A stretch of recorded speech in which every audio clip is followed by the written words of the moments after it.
Your Creative Push, episode 139. There's always a reason why we don't want to get up and start something. Begin anyhow.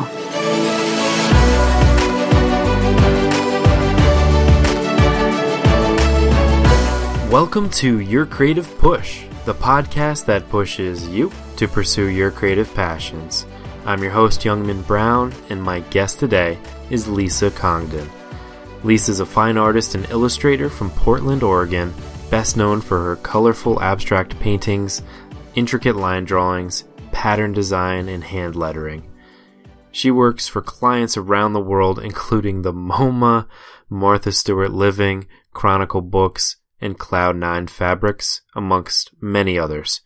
She has exhibited her work around the country, including shows at the Contemporary Jewish Museum in Bedford Gallery, and is currently represented by Uprise Gallery in New York.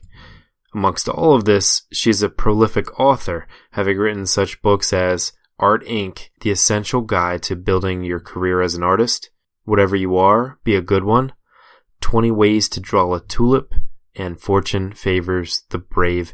And Lisa, this is why I'm so excited to have you on the show, because you've obviously spent a lot of time not only creating wonderful art, but also just thinking about art and, thinking about what it means to be an artist and how to make it out as an artist, whatever make it means. Yeah, exactly. But I guess my question for you is, what makes a successful artist? Well, I think there's sort of, three different things that I think are part of the formula. I mean, everybody's definition of and version of success is going to be different. So what it takes to be successful sort of depends on how you define success. But for me, success in my way of thinking about it, or maybe this is just the traditional way of thinking about it, is that you can actually make a living doing or at least a partial living, making what you make.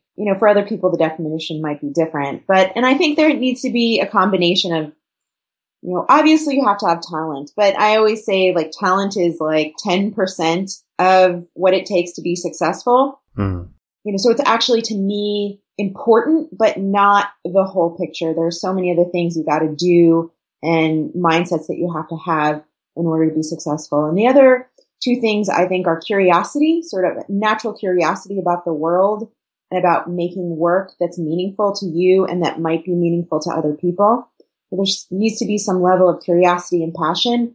And then I think there needs to be some dedication to production and some sort of business ethos. So dedicating yourself to putting work into the world, showing up every day to get the work done, and also not being afraid to promote that work and share that work with the world. Because, success doesn't happen in a vacuum. When you make work, you have to put it out there for people to see, or no one is going to buy it or share it with other people. Yeah, I agree. It's that dedication, I think, that can help with the talent too. Even though the talent's only 10%, if you kind of put yourself out there every single day and keep working as hard as you can on your work and on your craft and trying to become better, I think that will it's just all this one big thing that just the time is the thing that really adds to it. Exactly. And we all know that person who's so talented, maybe they went to art school or maybe they've just been drawing since they were 10, but they're so talented, but they don't particularly care about being successful, or they are not interested in promoting their work.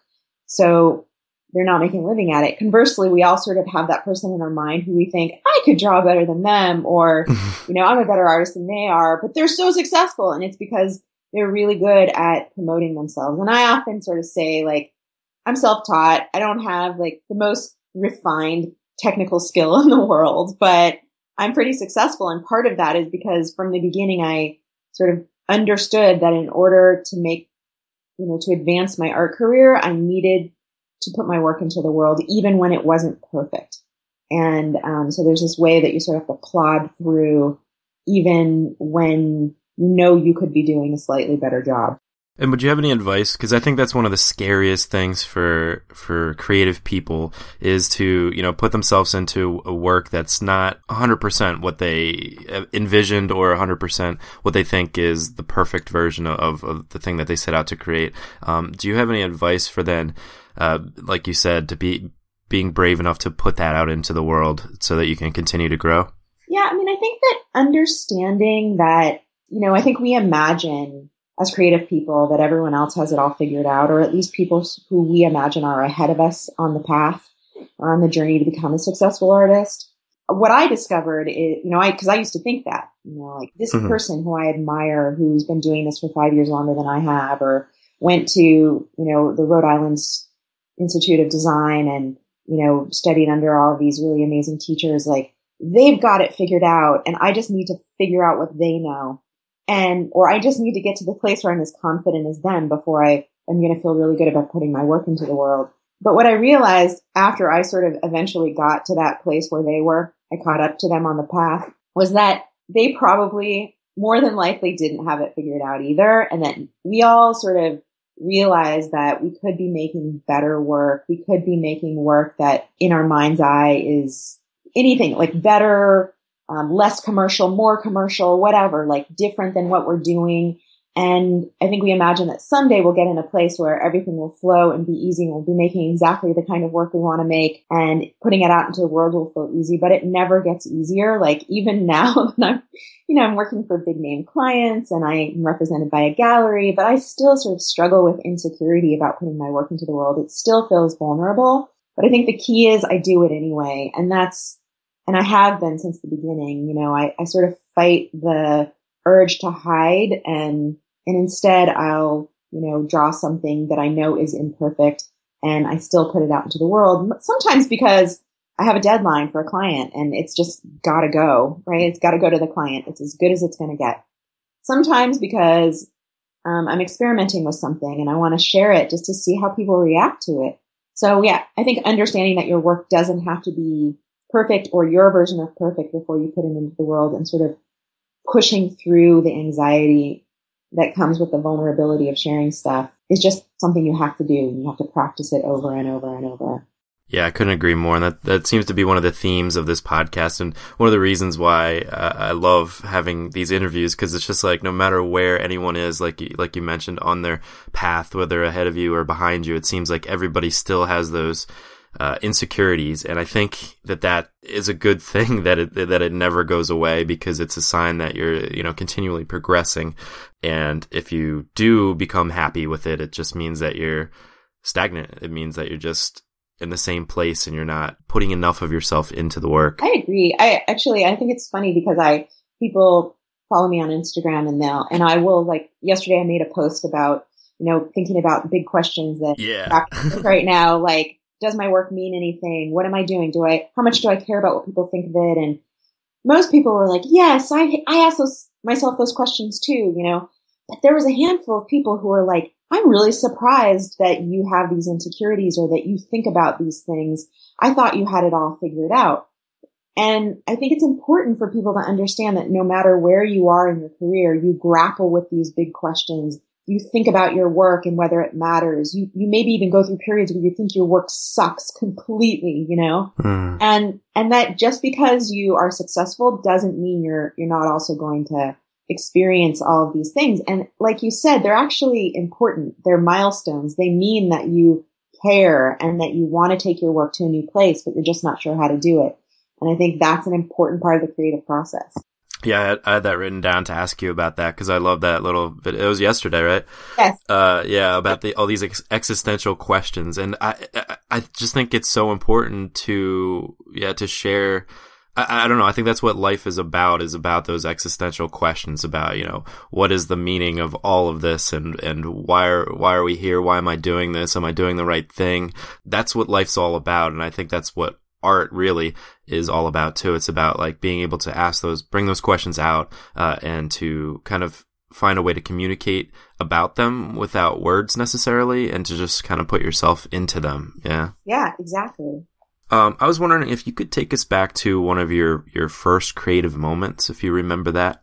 I grew up in a really kind of, I don't know, for lack of a better word, creative household. My mom has always been a maker and is a professional artist now. She actually, even sort of later in life than I did, became an artist, and she's almost 80 and she still works almost every day. So I had a really good role model. And so I was thinking about that question before we were having the conversation, and I was trying to remember back, like, was there this sort of seminal moment in my childhood where I had some creative explosion or some moment where I like really felt my own creativity? And I'm sure that there were many that I don't remember, but I do remember this one experience, and I was in, I think, 7th or 8th grade, and I can't remember, but I had an assignment from a teacher, and I think it was in an English class actually.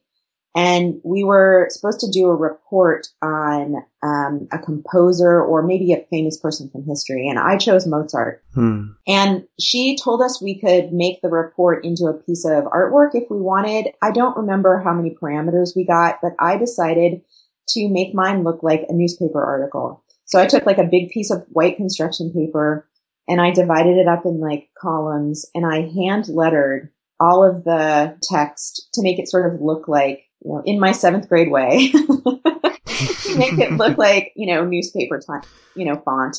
And I like drew a picture of Mozart, and I like hand lettered the title of the newspaper. And I had no idea at the time, but this was obviously my precursor to becoming an illustrator. Like the sense of satisfaction that I got out of turning this port into a piece of artwork that I was so proud of. And I think that was the thing, you know, as kids, we often have memories as kids of being shot down for being creative or putting ourselves out there or being criticized. But this was a moment in my early life where I made something that I felt really proud of, and other people were complimenting me. And it wasn't sort of like a painting or a drawing. It was like this thing where I put together all of these pieces of information and different things. And that's often what you have to do as an illustrator is like, or a designer is, you know, combine text and lettering and illustration. And I got such a sense of satisfaction out of it. And I remember I was so proud of it. And actually recently I hung on to it. And recently I was digging through a box of stuff and I found it. So I was flooded with all of those memories. So that was a really positive experience for me as someone who, for most of my life, did not identify as a creative person or an artist at all. Unlike a lot of artists that feel like they've been artists since they were kids, that was not the case for me. That's so cool. I love that story. It reminds me of, I haven't actually told this story, but I make these music videos where I write to the song like a music video using only words. It's called Words Plus Music, and it actually inspired this podcast because it took me like 2 or 3 years to find the bravery to finally create it and put it online. But Right. I was thinking about when I was in, I guess, middle school, my buddies and I would write like screenplays for like horror movies that we planned on like, you know, starring in. And I remember we never actually ended up making the movies, but I would make the credits for them. So I would use PowerPoint and I would time it to the music to have like our names come up on it. And I remember thinking back to it because I had such a joy from creating that, the timing of the music and our names and just watching it. And I loved that even though we never created the movies. And I was thinking, as you were telling that story, do you find that sometimes you have things that you do later in life where you look back at like a memory like that and you're like, oh, that makes sense? Yeah, totally. And it's funny because when I pulled it out last month or the month before, when I found it, I was flooded with this memory of having made it and how proud I felt and how important that project was to me and how similar it was in some ways to the kind of work that I do now, which I actually incidentally had a whole other career before I became an artist. So but the connection sometimes between what you remember loving as a kid and what you love now, becomes so clear when you kind of uncover those kinds of memories. Absolutely. What was your career before? So after I graduated from college, well, I got a degree in history. I think mostly because I was a liberal arts major and I got to choose, I was a history major, but I went to a liberal arts school and I was like, I'm just going to study something for the sake of studying it. And then of course I finished school and I was like, what the hell am I going to do? I feel you.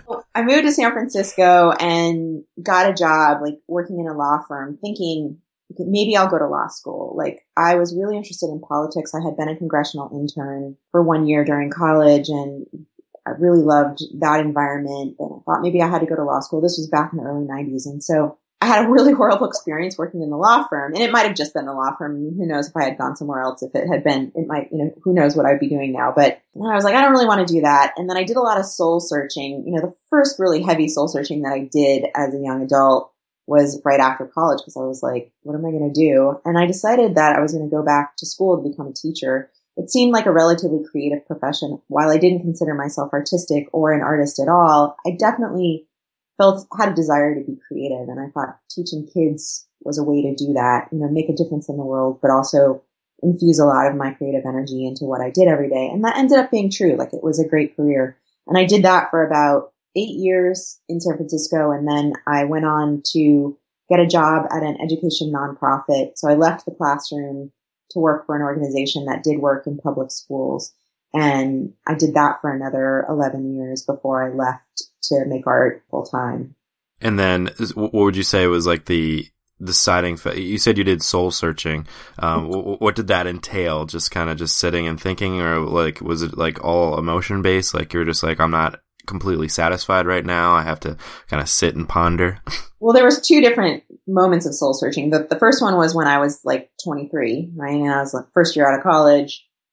And the second one was when I was in my late 30s and I decided to leave my career in education and do something different. We'll get to that in a second. But yeah, the first one was actually a lot of anxiety. I was having panic attacks and I'd never had one before. And I was a pretty chill kid for the most part, I think. And all of a sudden I was like, what is happening to me? And I realized, and then I talked to somebody, I don't know if it was a friend or my mom, and she's like, sounds like you're having a panic attack. And sweaty palms, racing right. heart, kind of like slightly out of body experience. And, like, let's uncover what you're afraid of. Like, what is it that you're fearing? And I'm like, that I don't know what I can do. And I think, the advice that most people gave me at the time, and I did sort of seek out both my parents' advice and the advice of friends and other adults that I knew, was choose something that you think you're going to like to do and just try it. And if you don't like it, you're 23, you can try it for a little while, you can do something else. And fortunately, what I chose, and I definitely considered lots of options, was something that I ended up liking and working with. Actually my longest career was in education. Soon it will, I will surpass it with the amount of time I've been a working artist. But, that was my first career, and it was something that, I only stayed in the classroom for 8 years, but I ended up working in the field of education for much longer, for almost 20 years. So I that was just the best advice. Like, choose something that seems like it's going to be interesting and fun. And, if you have to go back to school for it, go back to school for it. And I found a program at San Francisco State University, and I lived in San Francisco at the time. I moved there right out of college. I enjoyed my program. I made friends. I got a job in the public school system. And believe me, teaching in the public schools in San Francisco was not easy, but it was an amazing experience in the amount of time that I did it. And I grew to care about education so much that I ended up going to work for a nonprofit organization that worked for improving education. And so years later, I started taking art classes because I was sort of realized that actually once I left the classroom, my office job working at an education nonprofit wasn't as creative as I had experienced working in the classroom. And so I started taking painting and drawing classes to sort of feed that part of myself that felt like it needed something else. And I did a lot of exploring at that time, and I had no aspirations to become a professional artist whatsoever. It was just a hobby. And then, the internet happened.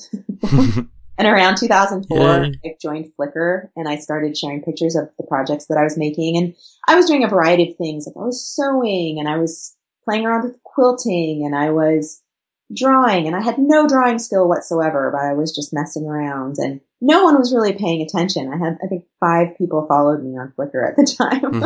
But I made a few friends and kept making stuff and posting pictures of it. I was also messing around with photography, and I got all these weird plastic toy cameras, and I was, taking pictures with different cameras, and I just really got into making and being creative, and one thing led to another, and I started drawing and painting more intensively than I was doing anything else, and taking classes, and eventually people were like, hey, I want to buy that, or you should have a show. And my work was really different at the time. This was about, 12 years ago. It was really different than it is now. I was just starting out. I hadn't really found my voice as an artist yet, but I was having so much fun.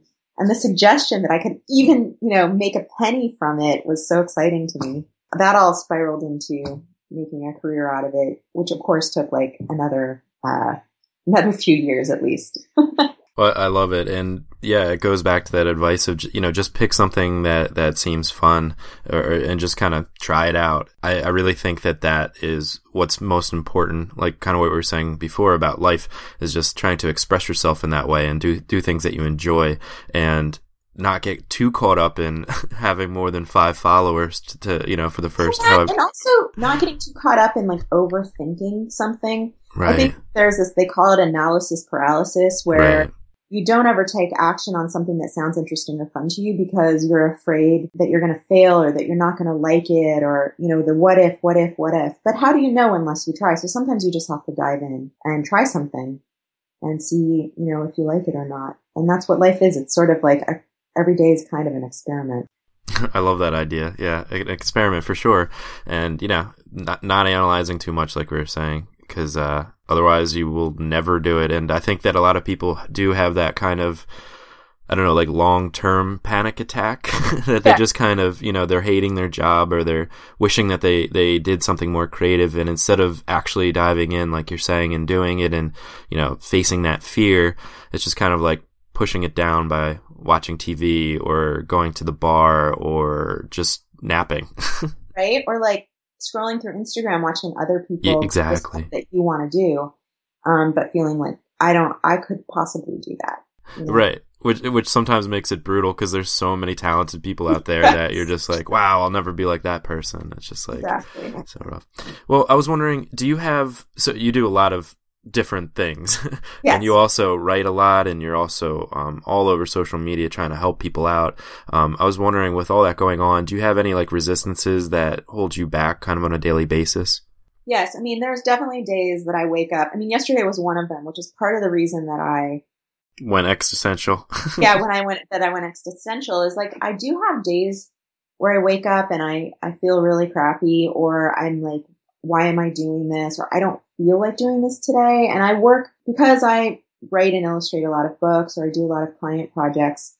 I have deadlines. Like I have people who I'm accountable to. It's not just like that I get up and I'm like, I'm going to make some art today. Or if I don't feel like it, I'm not going to do that. I don't have that. The way I make a living is by like showing up and doing work for people. And so, some days I'm human. I don't want to do it. And part of how I get past that is actually writing about it and talking about it. So I think that's actually, I have resistance, and it's that same internal resistance that most people have. Like a lot of it is fear. I have to do something today and I'm scared that I'm not going to do a good job. Or I have a lot to do today and I'm afraid I'm not going to finish. So a lot of it is my resistance come from a place of overwhelm. I'd rather just, go shopping or lay around on my couch and watch Netflix or whatever. That's actually, if given the actual choice, that's what I would choose, but I know I can't. So then what helps me to work past the resistance is actually to talk about it. And sometimes that's as simple as talking to my partner about it. Or, I have my best friend lives in San Francisco, and we're constantly texting back and forth about sort of what we're going through at any given moment. And sometimes that's enough, but sometimes I go public with it. And yesterday my resistance felt so intense that I felt like I had to say something. So I made this little video. It's like a hyperlapse video that you can watch on my Instagram feed. By the time your listeners hear this, it'll be buried a little bit, but you can find it's also probably on my Facebook fan page. And I just took a stack of index cards and I wrote the questions that I was grappling with that were weighing on me when I woke up that morning. Like, what is the meaning of life? Why does my work matter?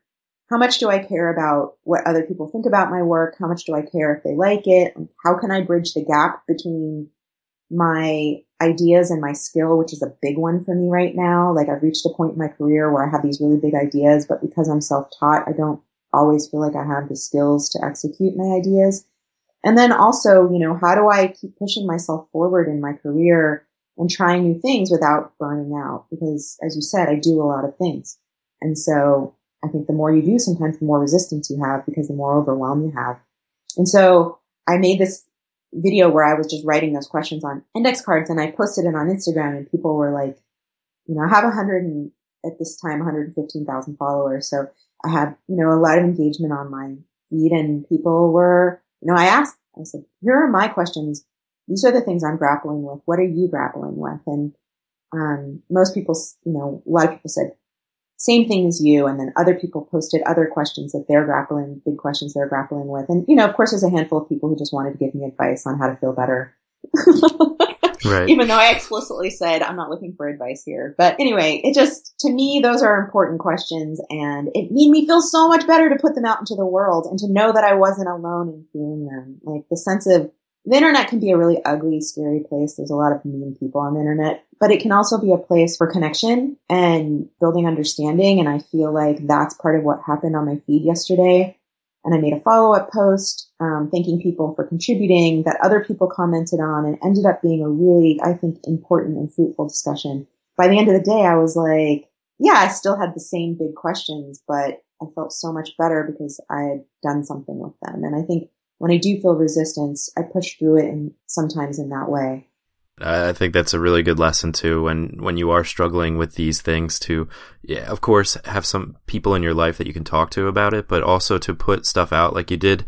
I think it's really important. Kind of like we were talking about before, it's just about this giant communication. And then when you see people that have these same kind of questions, it's just like oh, cool. Like other people are suffering from this too. And also for you then, or anyone that kind of puts it out there to be able to do that, it's like almost getting it off your back a little bit and just being able to reset a little bit, and to have that kind of communication and support from other people. It just feels good. It feels like you're in it together, and we're gonna fight through this together. We're gonna figure it out. It just helps. Right. I ended up going into the studio yesterday after having a kind of crappy day on Monday, which was the day before. Yesterday was a Tuesday. So on Monday, I tried to make an illustration for this book that I'm writing and illustrating right now, and I just couldn't get it right. And I literally ripped it up and threw it in the trash. And by that point, it was like 4:30 in the afternoon, and I didn't really have time to start over yet. And I was really tired. So I said, you know what?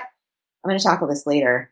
And I ended up yesterday trying to tackle another illustration for the book, and it flowed out of me like nothing. And so that's the thing, is that sometimes when you just go through the act of letting something go into the world, releasing something into the world, then it frees you up to not struggle creatively. I mean, that doesn't always work that seamlessly. I might have just been lucky yesterday, but that's what happened. So I like to think that what I did that yesterday morning had something to do with how, when I went to do something completely unrelated in the afternoon, I really had a successful experience at it. Yeah, it's getting it off your back. It's the same thing if I ever have like a very small issue with my marriage, like with my wife, like a very stupid thing. It's just like, being able to talk about it and just get it off of my mind is just like so helpful for our relationship, and also just for life. It's just like getting these things off of your back, and the way to do it is to communicate about it and to be honest. So I really do appreciate that honesty. Yeah, baggage is, all it does is weigh you down. Absolutely. Lisa, it's time for the final push. And this is where I ask you to kind of reach through the microphone and grab the shoulder of one of the listeners that you've already really inspired today, and just give them your best words of advice and push them to pursue their creative passions. I have so many little bits of advice, but one that I've been sort of focusing on lately that I think has resonated with the people that I've shared it with is begin anyhow. And really what that means is there's always a reason, why we don't want to get up and start something. And beginning something is actually the hardest part of the process. Whether you're starting to write your next book or your next story, if you're a writer, or, if you're a visual artist, making that next, staring at the blank piece of paper, it's always the hardest place to be. And there's always a reason why, we're scared or we don't want to do it. Being a creative person is a super vulnerable experience, and drawing whatever strength you can from yourself to begin despite all of your fears is really the piece of advice that I think is the most important, especially for people who are starting out and aren't in the routine of making yet as a regular habit. Just begin anyhow, begin despite your fears or whatever roadblocks you think are in your way, and let go of the excuses and the justifications and begin anyhow. begin anyhow. I love that. It's perfect advice. And yeah, when you're done then, after you push through all those fears, it feels so much better. And I don't know, I think that's what art and life is all about. So thank you so much for that advice. And thank you so much for coming on the show today, Lisa. Thank you so much for having me, Youngman. Of course. And you can find Lisa on her website, which is lisacongdon.com, lisacongdon.com. You can find her on Instagram at Lisa Congdon, and we will have all of those links at our show notes page at yourcreativepush.com/Lisa Congdon, including links to buy all of her books. I can't recommend Art Inc. enough especially if you are like looking to turn this into a business, trying to make money out of it. So definitely check that out. Lisa, thank you again. Thank you for having me. It was great. Oh, it was great. And thank you to Lisa for coming on the show. And she is so right. You do need to just kind of pick something that seems fun and just go with it. Whether you're kind of at a crossroads in your career, whether you're just getting out of school, or whether you have been out of school for a very long time and are just kind of dipping your toes back into your creative pursuit. It's kind of going in the direction that seems fun and just going there, and not just sitting there and waiting and just contemplating every angle. Don't get caught up in that paralysis by analysis that we were talking about in the show, because doing that can lead to a very long hiatus from your art, from your creative pursuit. Just picking something that seems fun to you, picking something that makes you, vibrate. That's the trick. It's just picking that and starting. And a lot of the times, like we were talking about in the show, you'll find that, this is something that you're kind of meant to do. This is something that maybe way back when you're a kid, it already resonated with you, and you're just kind of re-picking it up. And it just takes going forward with that pursuit to find that out again. But it's like Lisa said in her final push, it's beginning anyhow. It's just starting anyhow, despite all those things that fly through your head when you're sitting there in front of a blank page or a blank word processor document or whatever it is that you do. It's beginning despite those fears and despite those roadblocks. It's just ignoring everything and going for it and starting down a path and then figuring out what path it is that's specific to you afterwards. But that's all I've got for you today. Thank you again to Lisa for coming on the show. Hopefully you were inspired to go and get your work done. So go and get it done, and we will be here for you on Friday if you need the push again. Thank you so much for listening. Thank you so much for subscribing, and thank you so much for doing what you do, for getting your work done despite all of the other stuff that I know goes through your head and goes through all of our heads. It's so important that you do it, and I love you for doing it. That's what this podcast is all about, and you are a hero in my book. So that's it for me. Go and get that work done, and we will see you next time. Have a great day, everybody. Be productive. I love y'all. Bye.